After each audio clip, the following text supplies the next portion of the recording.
Close na landfill. Pero bakit nilason ang Metro Manila? May panagutan ba dito si Tiangco? Nagsimula ang sunog noong April 10, mga kabayan, bandang alas 7:56 ng gabi. No? Diniklara naman ang under control ang sunog noong ng April 12. Ngunit patuloy pa rin ang operasyon para patayin ang manatitirang usok at init doon sa landfill dahil talagang hindi maapula ito.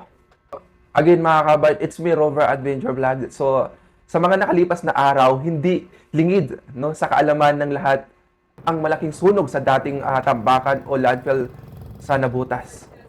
Ang nakakabahala, mga kabayan, hindi lang ito simpleng insidente ng sunog.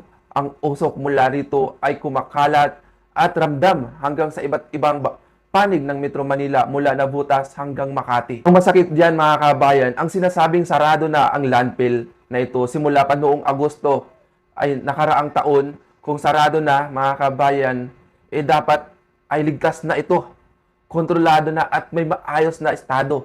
Pero bakit, mga kabayan, naging sanhi ito ng usok at pagbagsak sa kalidad ng hangin, hindi magandang patungo sa delikado at para sa kalusugan ng ating mga kababayan, lalong-lalo na doon sa mga kabataan na nasa paligid at apektado nito.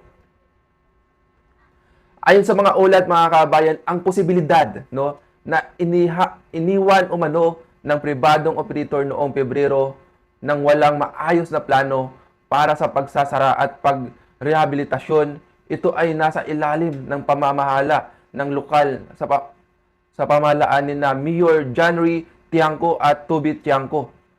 Ang tanong, mga kabayan, bakit hinayaan nilang mangyari ito? Ang trabaho ng pamahalaan ay bantayan at siguraduhin ang kaligtasan ng publiko. Hintay na magkaroon ng sakuna bago kumilos. Ang malawak na tambakan na ito, mga kabayan, kasing laki ng 44 hektarya at nasa isang pulo. Dahil hindi ito nasusubaybayan ng maayos, naging pugon ito, mga kabayan, dahil nga doon sa pagkasunog. Ang akumulasyon ng gas at methane ay init at posibleng naging dahilan ng pagsabog o pagliyab. Ito ay malinaw na may kapabayaan o gross negligence. Dahil nga naman, grabe ang daming apektado. Kaya dapat maimbestigahan. Ang epekto nito, mga kabayan, ay hindi lang sa Nabutas, maging sa mga karatig lungsod at malalayong lugar ay nalalagay na rin sa alanganin.